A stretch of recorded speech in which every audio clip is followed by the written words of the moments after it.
Vamos lá, meus irmãos, dando sequência aqui à nossa aula, nosso terceiro dia de aula de introdução ao Antigo Testamento, parte 1, né? No caso, o Antigo Testamento 1. Nós estamos no segundo bloco agora. Eu quero continuar falando aqui com vocês, né? Deixa eu só ativar o modo mudo aqui do irmão. Isso, joia. Cleus, eu vou ativar também o seu modo mudo, tá? Isso. Só para... voltando aqui à nossa aula, irmãos. Só para esclarecer vocês. Eu falava há pouco sobre a teologia liberal e ensinava e mencionava a vocês sobre essa questão da teologia liberal na Alemanha. O que acontece? Com a Reforma Protestante, vocês vão lembrar agora e vão recordar de algumas coisas e vão aprender mais também história da igreja. O seguinte, Lutero, ele traduz a Bíblia do original para o alemão. E essa Bíblia, ela é espalhada. Há um grande avivamento em toda a Alemanha. Mas não foi apenas na Alemanha, foi na Alemanha e em muitos países da Europa, Polônia, Inglaterra. Então o evangelho ele é derramado e é expandido, e ali houve esse mover de Deus. Passado algum tempo, assim como houve a libertação do homem do jugo da religião, do jugo real, o ser humano é o ser humano em qualquer contexto.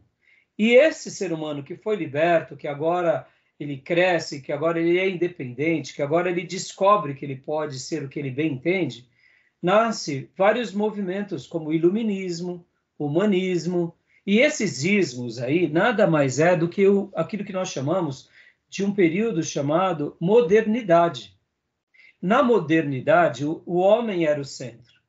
E o homem sendo o centro, logo você não precisava mais de Deus. Por quê? Porque agora você se bastava. E na modernidade, uma das coisas que mais marcaram a modernidade é o seguinte: você vai acreditar em tudo que você provava. Logo, você estava indo numa igreja protestante e, de repente, você é um professor universitário, ou você é um cientista, ou você é um empresário, e lá na sua comunidade, o pastor diz: vamos abrir o primeiro livro de Moisés, Gênesis. Você, naturalmente, como um cientista ou como estudioso, começava a questionar: mas será que é de Moisés mesmo? Aí vem o professor da universidade, que fez história, e fala assim: atualmente nós estamos questionando que Moisés é o escritor. Por quê? Porque não tem nenhuma evidência e nenhuma prova de que foi Moisés. Segundo, não temos os manuscritos de Moisés. São poucos os acervos arqueológicos. E aí, essas coisas foram tomando corpo e foram nascendo, então, a teologia liberal, questionando a validade, a fidelidade, a inspiração. Então, o que acontece? Esse movimento ele criou força principalmente na Alemanha. Com quem? Com os filósofos e pensadores e teólogos alemães. Na Alemanha, esse liberalismo também foi derramado para a Inglaterra, foi derramado para outros países. Só que houve uma questão bem peculiar. A Inglaterra, eles se mantiveram dentro de um movimento chamado pietismo. Então, eles não se perderam tanto pelas influências dos novos teólogos liberais. Eles se mantiveram com mais profundidade e com mais temor nas escrituras. Olha que interessante. É na Inglaterra que você vai ver John Wesley, é na Inglaterra que você vai ver Whitefield, é na Inglaterra que você vai ver Charles Haddon Spurgeon. Olha a contribuição desses grandes homens e dessas igrejas poderosas naquela geração.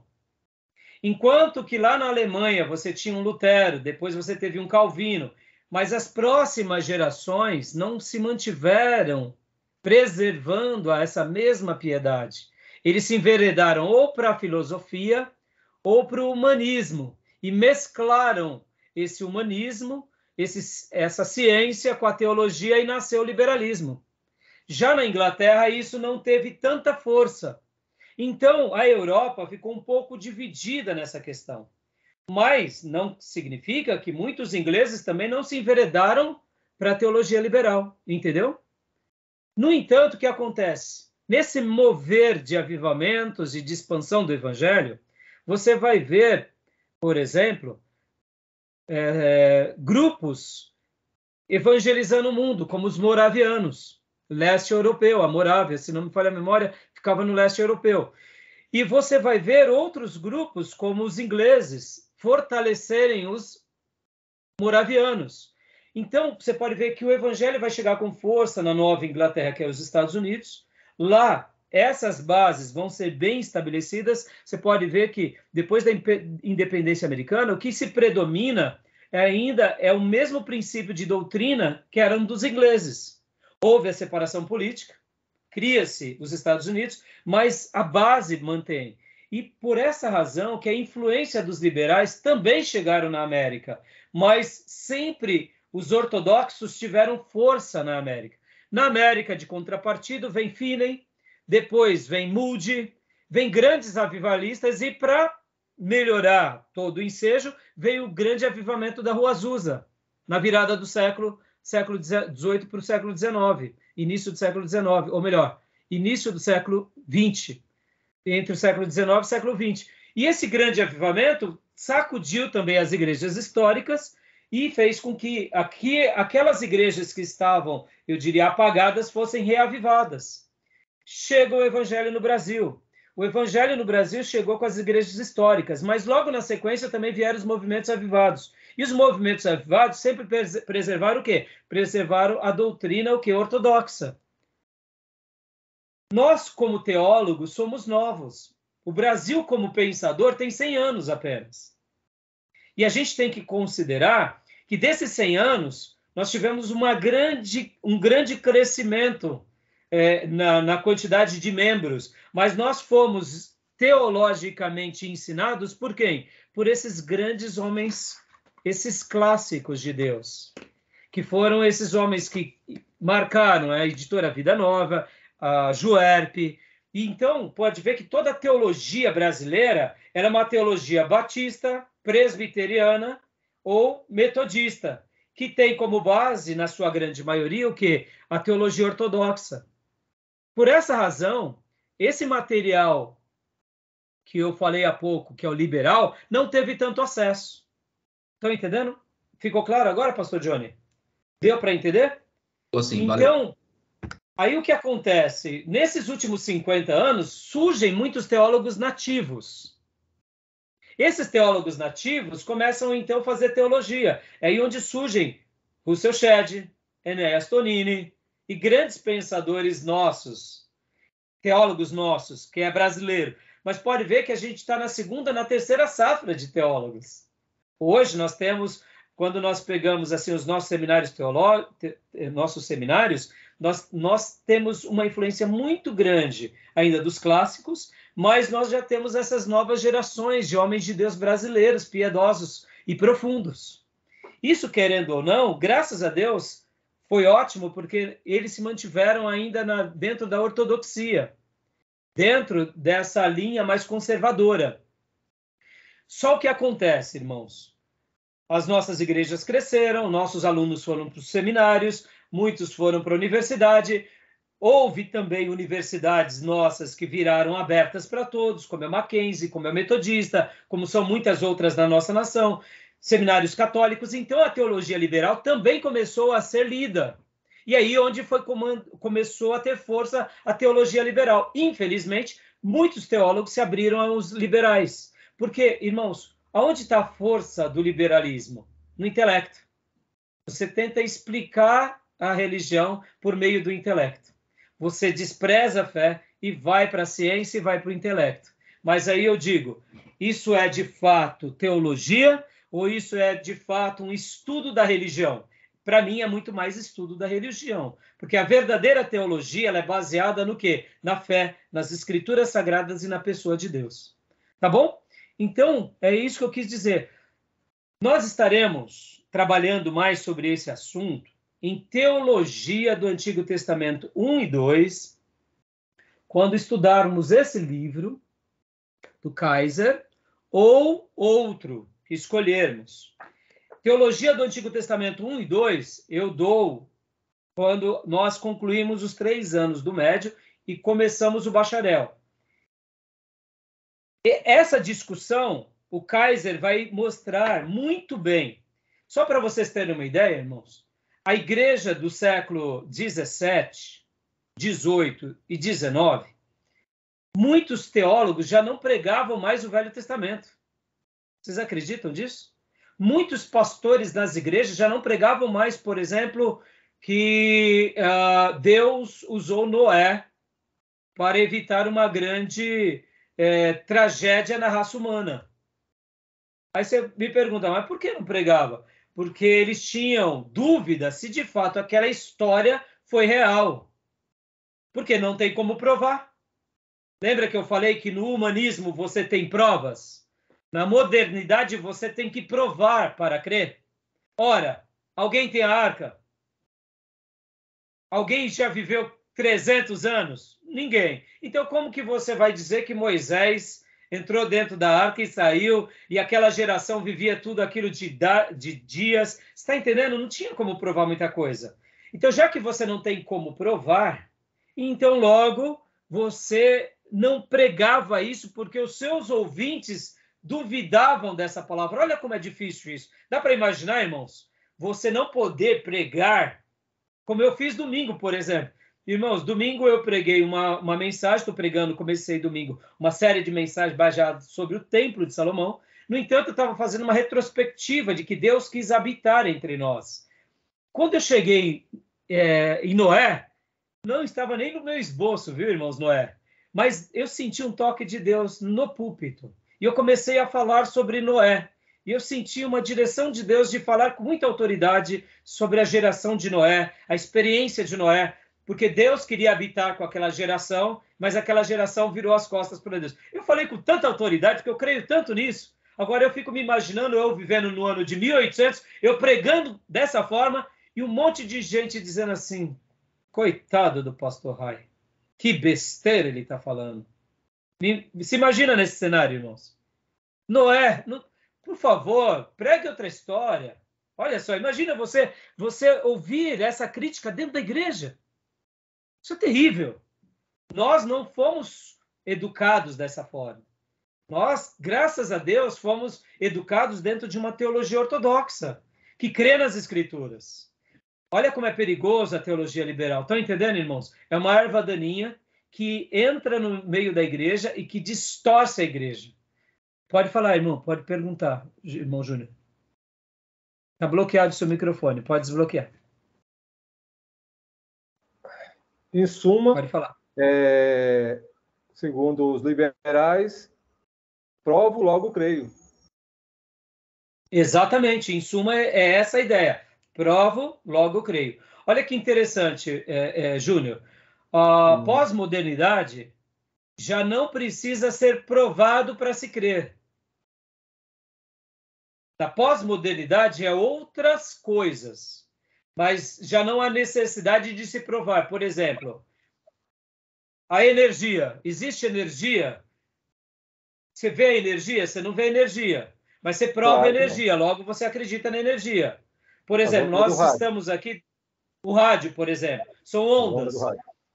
Mas até descobrir as ondas, você entende? Na pós-modernidade, você tem essa liberdade de ser mais ousado. Mas olha que interessante. Na pós-modernidade, abre-se novas janelas. Mas também é perigoso. Mas na modernidade, você prova para crer. Hã? Amor, né? Fala, Júnior. Não entendi. O amor também, né? Que a gente... Sim, aí vai, né? Então, ficou claro aqui? Deu para entender, Johnny? Joia? Alguma dúvida? Irmãos, alguma dúvida? Eu sim, confundi vocês? Ajudou? Não?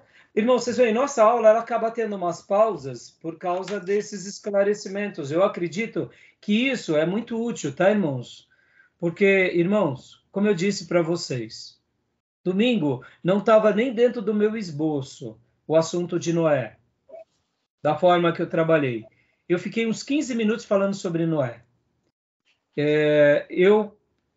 Dentro da minha introdução, eu peguei uma trajetória falando sobre Deus querendo habitar com cada pessoa, em cada geração.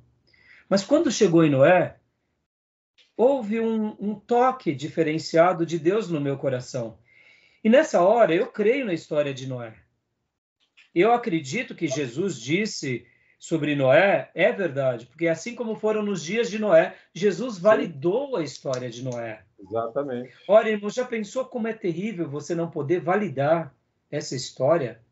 Ou você tem um público que diz assim, eu acredito em Deus, eu acredito na Bíblia, mas muita coisa que está na Bíblia eu não acredito. E Noé também não acredita, ou seja, isso é pesado para nós. Mas por isso que a gente está aqui, para a gente ser educado, para a gente mergulhar nessa fé, nesses grandes homens de Deus do passado, e a gente realmente se apropriar disso para ensinar as próximas gerações. Eu não estou dizendo com isso que a gente não pode estudar um livro liberal, ou um livro que faça crítica, ou a alta crítica, por exemplo. Não é isso, a gente pode, mas a gente tem a hora certa de estudar isso. Depois da nossa fundamentação, aí a gente estuda isso. E aí, irmãos, a gente vai dialogar com essas pessoas, com esses universitários e com essa sociedade. Mas a gente tem que colocar cada coisa no seu lugar. Tá bom, meus irmãos? Beleza? Tudo bem? Okay. Então, continuando aqui, né? Vamos lá para os nossos slides, continuando. Teoria documentária. Leia para nós, irmão Júnior, por gentileza. Teoria documentária. Nega a revelação sobrenatural, nega a doutrina da inspiração, afirma que o Antigo Testamento é o resultado das experiências religiosas dos judeus. Segundo a teoria, o Antigo Testamento é a união de vários documentos editados em seu formato final no pós-exílio. Ou seja, olha como é forte isso, irmãos. Nega praticamente tudo que nós afirmamos. E muitas outras coisas. Aqui é uma síntese. Julius Henryhausen e Gerhard von Rad. Alguns desses defensores que são contra aquilo que acreditamos. Agora, olha só que interessante, irmãos. A maioria desses teólogos e filósofos nascem nos nossos seminários e acabam fazendo um desserviço. Porque negar a doutrina da inspiração é negar a Bíblia. Como eu falei há pouco no outro módulo, irmãos. Olha que interessante. Quando você nega a inspiração da Bíblia e você vê a teologia liberal ou neo-ortodoxa, como eles chamam, eles colocam a Bíblia Sagrada como um outro livro qualquer. E aí eu digo, o critério de julgamento da Bíblia é o mesmo que eles usam para criticar um filósofo? Não, eles acentuam muito mais na Bíblia do que na filosofia. Como eu disse para vocês no módulo anterior, eles acabam dando mais validade às tradições das outras religiões do que à Bíblia Sagrada. Se pelo menos eles igualassem, a gente diria, eles estão sendo justos no julgamento. Por quê? Vamos lá, vamos pegar de novo aqui a questão do dilúvio. Ora, se os sumérios falam de um dilúvio, se os egípcios falam de um dilúvio, se os hititas falam de um dilúvio, e aí vem a escola de autocrítica, ou neo-ortodoxa, ou liberal, e eles começam a questionar todas essas teorias e a Bíblia, e coloca tudo no mesmo pé de igualdade, você fala, eles estão fazendo um trabalho acadêmico. Mas na hora que eles põem um peso sobre-humano sobre as Escrituras, e eles acabam validando mais as outras tradições do que a Bíblia, e eles são teólogos cristãos, eu digo, ora, eles não estão sendo nem justos no seu critério de avaliação. Falta imparcialidade, né? Exatamente, falta imparcialidade. Então, irmãos, é isso que prejudica muitas vezes um seminarista, tá bom? Por causa dessas... Oi? É uma perseguição. Sim, e é nisso que eu falei, né, Júlio, no módulo anterior, que é uma questão espiritual, né? Porque quando você nega a revelação sobrenatural, indiretamente você não questiona somente o profeta, você questiona o autor. Você concorda? Exatamente. Claro. No momento que eu falo que é uma revelação sobrenatural, eu estou dizendo que há alguém que é um ser supremo que inspirou alguém. Mas no momento que eu falo que essa revelação sobrenatural ela é questionada, logo eu estou dizendo, olha, foi um momento de epifania do profeta, não necessariamente foi um ser sobrenatural. Na hora que eu nego a inspiração, eu digo, foi fruto de um momento da pessoa, como acontece numa outra religião. Na hora que eu nego que a construção do Antigo Testamento foi uma construção pelo dedo de Deus ao longo de 1.500 anos, e ali eu coloco como uma tradição religiosa de um grupo pós-exílico, eu estou dizendo que assim como o Alcorão foi criado por Maomé, assim como outros livros religiosos de outras religiões foram criadas por aquela pessoa, eu estou dizendo que aquele grupo de religiosos criaram tudo aquilo e não foi obra de Deus usando as pessoas ao longo de gerações e de séculos. Somente para recapitular, a Bíblia ela começou a ser escrita com Moisés por volta do ano de 1500 ou 1400 e foi escrita até o ano 100 depois de Cristo. Ou seja, nós temos, em média, um período de 1500 anos de construção da revelação do Antigo Testamento e do Novo.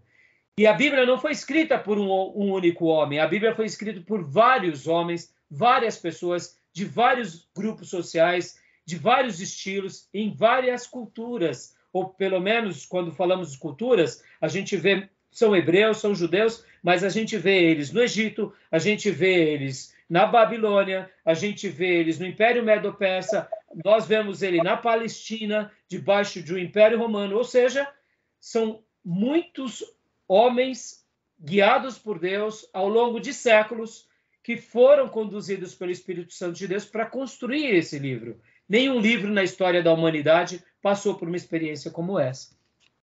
Então, no momento em que eu invalido todas essas teorias, eu estou colocando tudo isso em xeque mate. Estão entendendo, meus irmãos? Sim. Tudo bem? Alguma dúvida até aí? Pastor. Tudo jóia? Essa teoria documentária, ela é oriunda do liberalismo? Ela é uma ramificação? É um pensamento dentro do liberalismo? Então, eu não vou te afirmar agora se ela é isso ou não, porque eu não sei te dizer. A gente pode até pesquisar porque pensa assim, muitas dessas desconstruções nascem no liberalismo. Ok. A grande maioria. Mas você tem que lembrar que a perseguição contra as escrituras não está apenas no liberalismo. Sim. A perseguição contra as escrituras está, inclusive, na própria tradição da Igreja Católica Apostólica Romana. Legal. Porque lembra que dentro do catolicismo a gente teve o acréscimo dos livros chamados deuterocanônicos, ou os livros apócrifos, né? Sim. Então, o que acontece? Olha que interessante.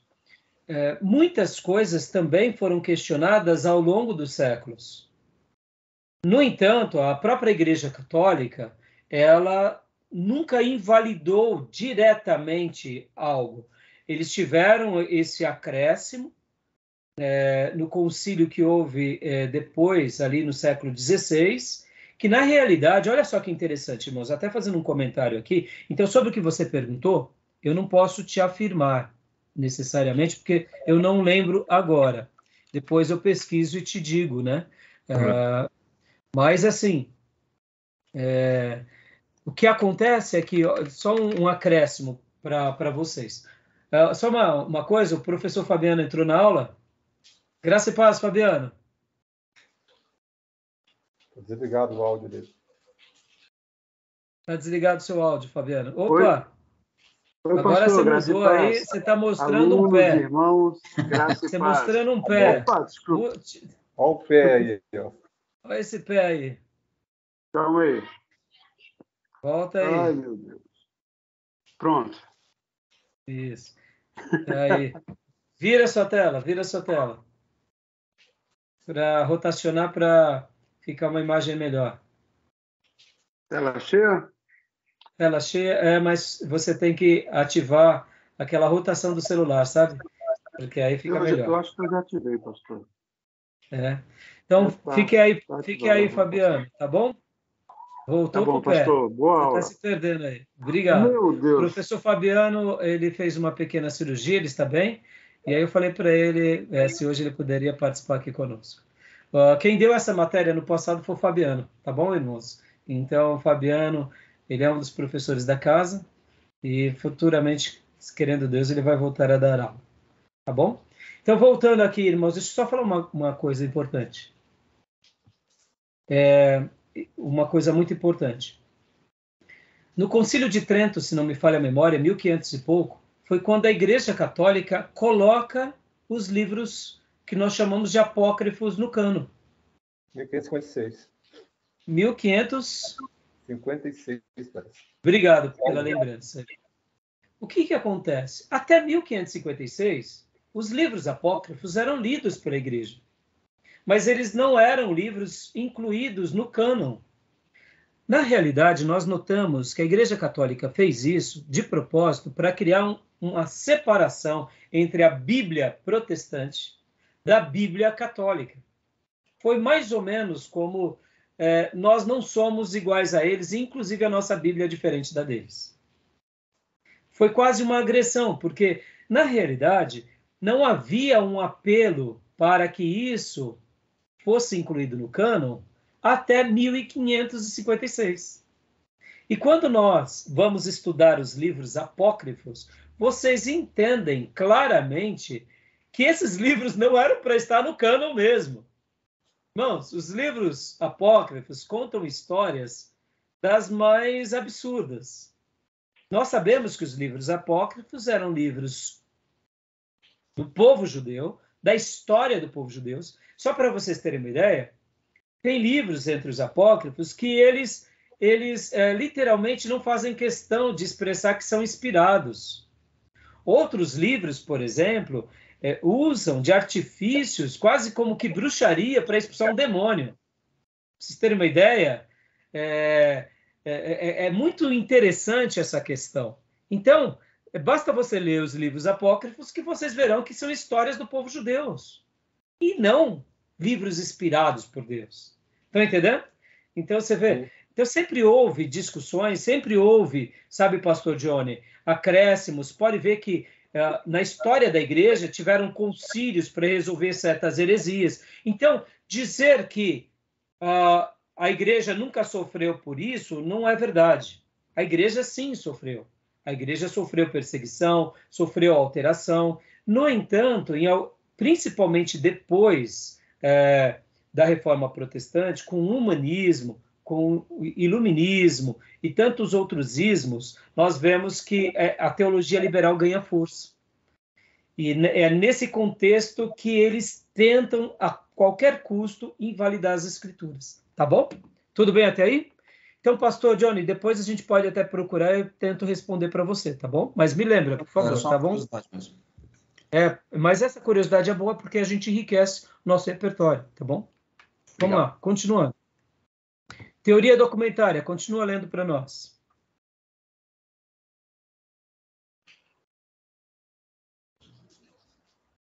Pode ler, pastor Johnny.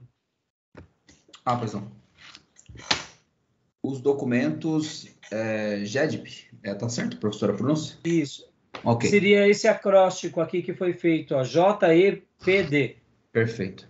J de Javista, Jeovistas, ano de 1950 ou 850 a.C. Yavé ou Iová. E de Eloísta, 750 a.C., Elohim. D de Deuteronomista, 650 a.C.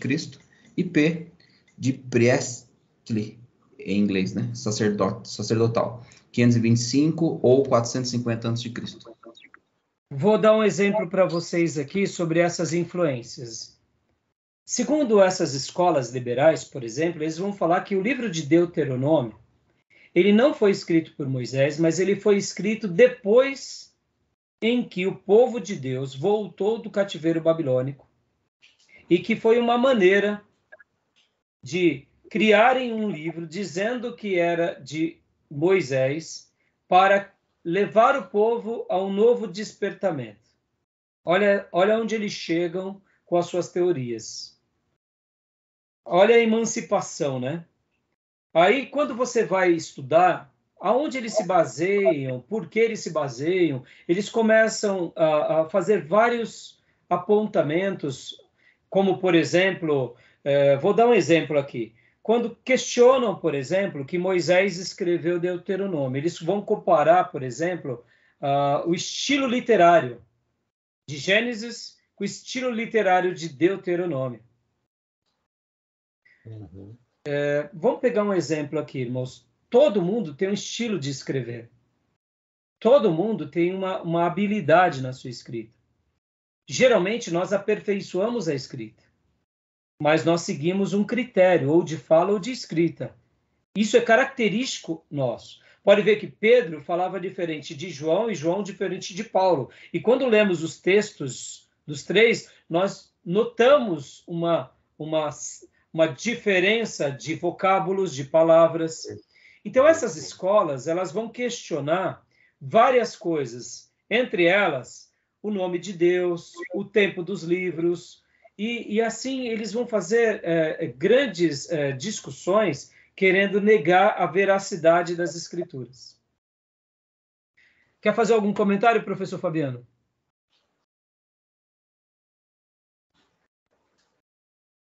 Tá desligado, Baldo. Está desligado, Fabiano. Só um minuto. Pronto. Desligou. Pronto, liguei. Eu estou me readaptando. Graça e paz, irmãos. Então, exatamente como o pastor falou, faz tempo que eu dei essa aula, já faz um tempinho, mas eu me lembro alguma coisa. Eu me lembro que essa questão de eloístas e javistas, a gente pode ver aí claramente no livro de Gênesis. Quando você abre Gênesis, você vai ver que ele vai falar em Deus. Se você olhar para a Bíblia português, você não vai ver essa diferença, mas se você olhar para o hebraico, aí você vai ver a diferença. Então, geralmente vai Elohim, Elohim, Elohim. Aí eu não lembro exatamente a partir de que versículo que vai começar a falar de Adonai, do tetragrama sagrado, que é Yud Rei Vav Rei, que é o javista. Aí entende-se que esses críticos entendem que seria duas pessoas que escreveu o livro de Gênesis, né? Aí onde tem essa separação. Então, outros acreditam que tem até mais ramificações, mas eu acho que isso é só acréscimos. Então, a gente não deve muito levar em consideração, mas é uma coisinha a se pensar. Então, eu estou aprendendo ainda, eu tenho que pesquisar bastante, muita coisa. Inclusive, eu estou sem meus livros aqui em casa, eu vou ter que voltar a pegar meus livros, então eu tenho que comer bastante. Joia, mas já acrescentou bastante essa citação que o Fabiano fez. Na hora que nós estamos lendo ali a Bíblia no português, nós vamos ver, né? No princípio Deus criou. Aí depois já aparece no original Adonai. E depois aparece em Êxodo o nome de Deus, que é o tetragrama sagrado, que é o Jeová, ou Yahvé. Então, essas escolas, elas vão falar que são pessoas distintas, em épocas distintas, porque eles fazem esse trocadilho de nomes. Aí eu digo para vocês, irmãos, infelizmente, esse tipo de pensamento, no que se diz respeito, mesmo que cientificamente possa até ter uma construção, um debate curioso, de fato, eles não fortalecem e validam a fé. É sempre desconstruindo a fé. Deixa eu explicar uma coisa para vocês, eu acho que vocês nunca mais vão esquecer isso. Sabe quando alguém chega para nós e diz assim, me prove a existência de Deus? Não parece, num primeiro momento, que nós estamos perdidos, porque não podemos provar a existência de Deus, não é verdade? Parece que dessa pergunta a gente já perdeu, não é? Sim. Mas é curioso, né? Porque a pessoa pede para que nós provemos, mas ela não prova a não existência. É isso, é exatamente esse é o ponto, contrário. pastor. Esse é o ponto. Esse é o ponto que eu quero afirmar a vocês. Uma pessoa pode pedir para eu provar. E no momento em que ela pede para eu provar, por eu não provar, parece que eu estou desqualificado em virtude da não provação. Perdeu, né? Mas eu também, eu perco porque eu não provei. Mas eu peço para ela também provar a não existência. Ou seja, o mesmo direito que ela tem de me fazer uma pergunta para que eu prove, já que eu não consigo, eu quero que ela me prove a não existência. Ou seja, pastor, quando nós fazemos esse tipo, só um minutinho, Fabiano, quando nós fazemos esse tipo de colocação, nós não nos colocamos num patamar de inferioridade. Porque o fato de crermos, e eu sei que isso é aspecto de fé, mas essa fé ela não está pautada na imbecilidade. Ela está pautada num contexto de vida que nos eleva e melhora. O fato de eu não provar não significa que somos imbecis, que somos irracionais, que somos desprovidos de saber. Porque também, na não provação dela, eu também não posso dizer que ela é um topeira, porque ela não vai... Se ela pede para eu provar a existência, eu não provo, e eu peço para ela provar a não existência, ela não prova, também eu não posso dizer que é uma pessoa ignorante, mas é uma pessoa que pensa daquela forma. Para nós não serve. Porque nós não temos a mesma fé ou as mesmas crenças, ou pensamos diferente. Mas eu não posso expressar que é uma pessoa inteligente, assim como somos inteligentes por crermos. Perceba, o fato de crermos, a gente quer pressupor que somos débeis. Não. Não admita isso. O fato de você crer, aliás, te faz ser uma pessoa até muito mais competente do que muitas pessoas, porque você chega ao ponto de crer naquilo que não existe. No sentido assim, eu dedico a minha vida, eu dedico o meu futuro, eu dedico a minha história a algo que eu não provo, mas eu sei que existe. Isso não me faz ser um débil. Eu me tornaria um débil se eu me autoflagelasse, se eu me destruísse os meus em nome da minha fé. Se aquilo que eu faço e confesso prejudicasse as pessoas. Olha como é simples. O protestantismo, a fé bíblica, essa fé baseada na tradição judaica cristã nos faz nos tornarmos seres humanos melhores e não piores. Ora, se eu creio num ser invisível, se eu construo um mundo melhor, se eu faço uma história mais linda, se eu crio um mundo melhor e alguém vem e diz que eu sou um débil, eu falo, desculpa, eu quero morrer sendo débil. Entendeu? Então é interessante isso, é importante a gente ter essa convicção. Tá bom? Não sei se vocês se fizeram compreendidos.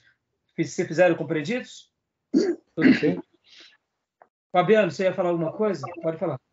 Sim, pastor. Teve uma vez que eu, sem querendo, eu participei de um debate com alguns amigos que estudaram um pouquinho teologia, e eles trouxeram essa questão da existência de Deus. E o rapaz estava falando que ele não acreditava na existência de Deus. E eu debatendo com ele, falei, você está louco, tal, Deus existe, tal. Mas ele me falou de uma forma, pastor, que, sabe, me fez parar para pensar. A forma é a seguinte, eu não estou jamais querendo mudar a mente dos irmãos, mas, sabe, parar e pensar um pouquinho nisso. Olha, veja só, ele falou que quando a gente diz que Deus existe, é como se a gente estivesse tirando a grandeza dele. E, segundo ele falou assim, o que existe é que teve um começo. Ele teve um start a partir dali. Eu falei, então defina então como que Deus é. Ele falou, simplesmente Deus é. Ele é. Então ele não está limitado à criação, à existência, ele apenas existe. Ele apenas é. Então ele falou assim para mim que tipo o que vem a existir é algo que foi criado, que passou por um processo.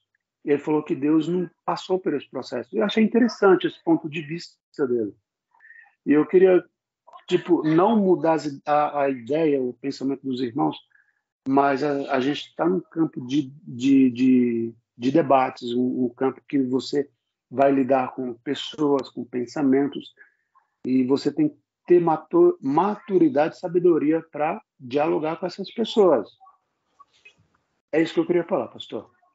Joia. Mas, assim, ao mesmo tempo, né, Fabiano, ele dizia que Deus não é isso?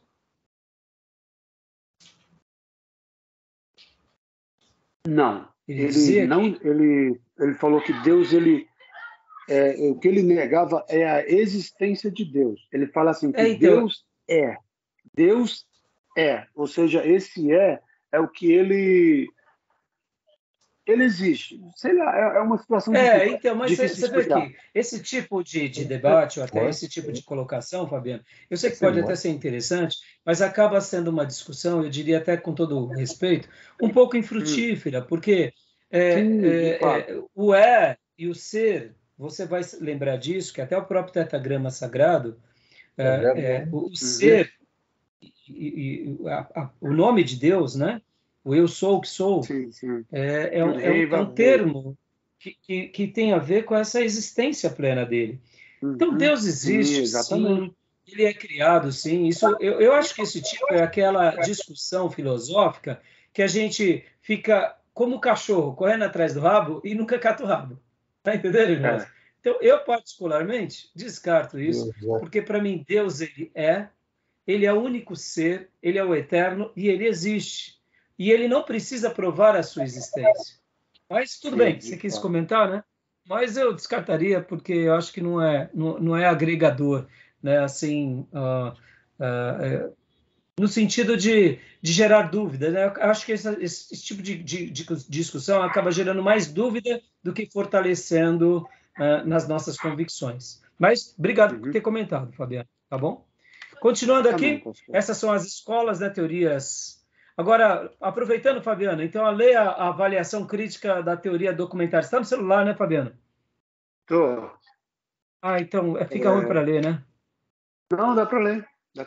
Então, pode ler para nós, por avaliação favor. Crítica da teoria documentária. Não provar a não autoria de Moisés. 2. Não há concordância entre os adeptos. 3. Anula a credibilidade do Pentateuco. 4. Retira o caráter normativo. 5. Invalida o esforço da composição. 7. Não há evidências históricas. 7. Considera o autor mal intencionado. 8.